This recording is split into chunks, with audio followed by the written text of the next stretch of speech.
Hello, respected viewers of George from Ireland. So, welcome back to my channel once again. And in this, I'm commenting on General Sergei Surovikin and some others. And he's not been seen in public since. So, my goodness, is it the 26th, no, the 24th of June? So that's 6 days ago. Remember, Surovikin, he was commander of the air forces, as in both meant to be aviation and space. Originally, he's an army general. Uh, and so, how old is he now? He's about 56 now. Anyway, and he's just a kind of man after Putin's heart, smiling, absolutely stone cold.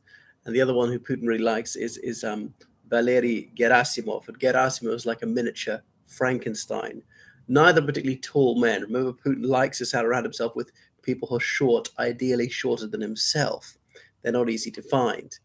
So there are lots of media outlets, Russian media outlets, some of these pro-war bloggers have been saying that Surovikin's been arrested by the FSB.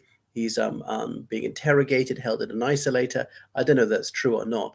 An isolator is a very, very small cell, like smaller than the average bathroom, almost as small as like a lavatory cubicle. So you go absolutely insane, really breaks your will to resist. You just can't take it. Nowhere to walk, nothing to read, nothing to do, nothing to think about. Sometimes can't properly lie down, it's so small. Um, and just have no contact with anyone besides your interrogators. So some people in the Russian Defense Ministry are saying this off the record, but the government tellingly has not put out any official statement. He was seen on the media almost every day since the war began over 16 months ago. So the last time we were seen in public, 24th of June, was the day of Yevgeny Prigozhin's so-called March for Justice.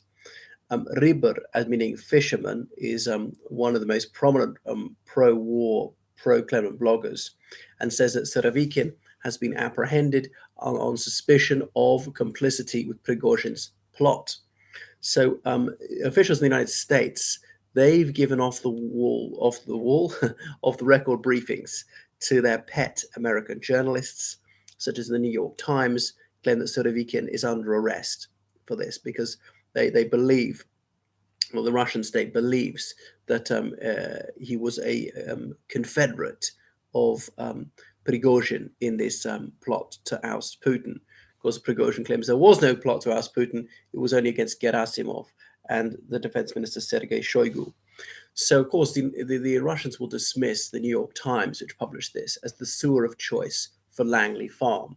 Where's the CIA or the State Department, I don't know, putting this out? Of course, it could be Uncle Sam's disinformation campaign to terminate the career of an effectual and particularly merciless Russian general.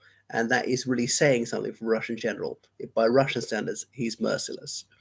And it could be just to simply to sow discord within Russia's ranks, to make Putin even more paranoid than he already is. Although, as the saying goes, just because you're paranoid, it doesn't mean they're not out to get you.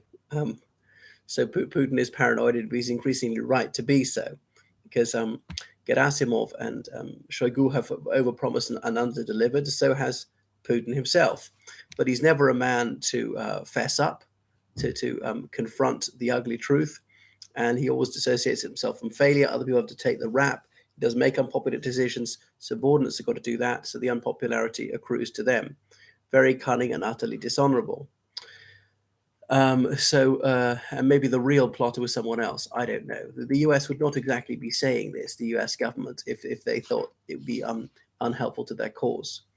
So the former head of Echo Moskvi, that was a liberal radio station, said that Surovikin and some of his lieutenants, his other officers, his entourage, they have not been in touch with their families since the 26th of June. Now, notably, that's 2 days after the March for Justice.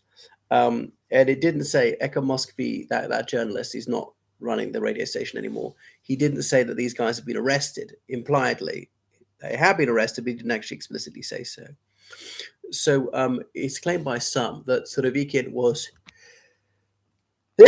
aware of Prigozhin's plot a few days before it was executed.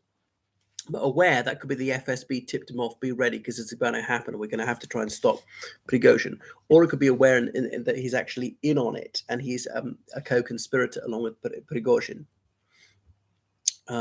So Prigozhin obviously launched his attack into Rostov-na-Donu, but that very day, Surovikin made a broadcast saying the Wagner fighters should lay down their arms. So Prigozhin had a notably cordial relationship with Surovikin, and Prigozhin had also openly suggested that General Militsev be made a defense minister.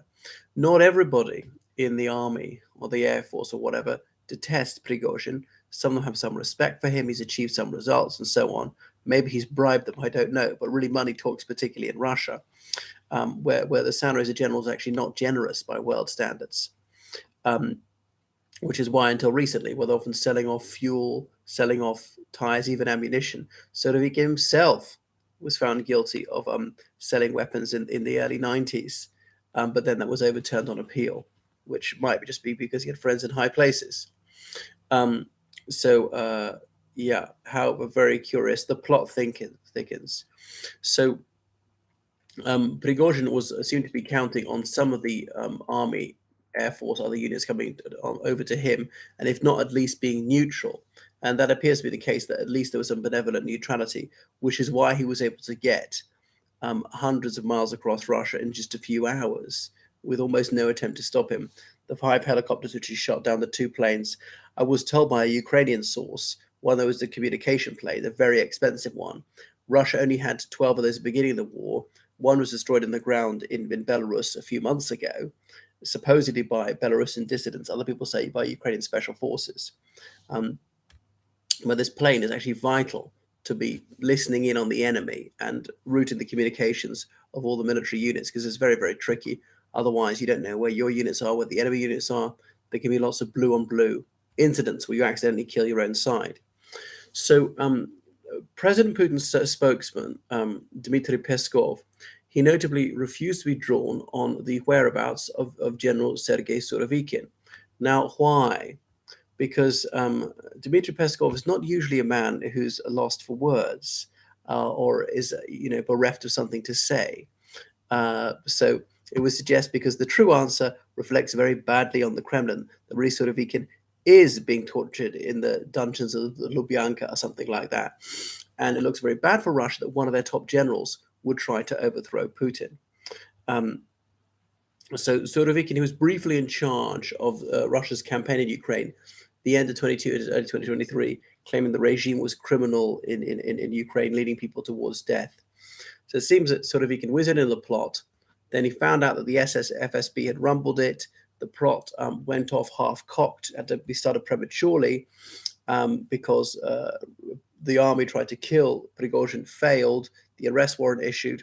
So Prigozhin went ahead, seized Rostov-na-Donu, but Shoigu and Gerasimov have been tipped off and fled. So Surovikin thinks the plot has been uncovered. Prigozhin's failed to capture the defense minister or the top general. This whole thing's going to fail, so I'll abandon it. And he came out and made that statement.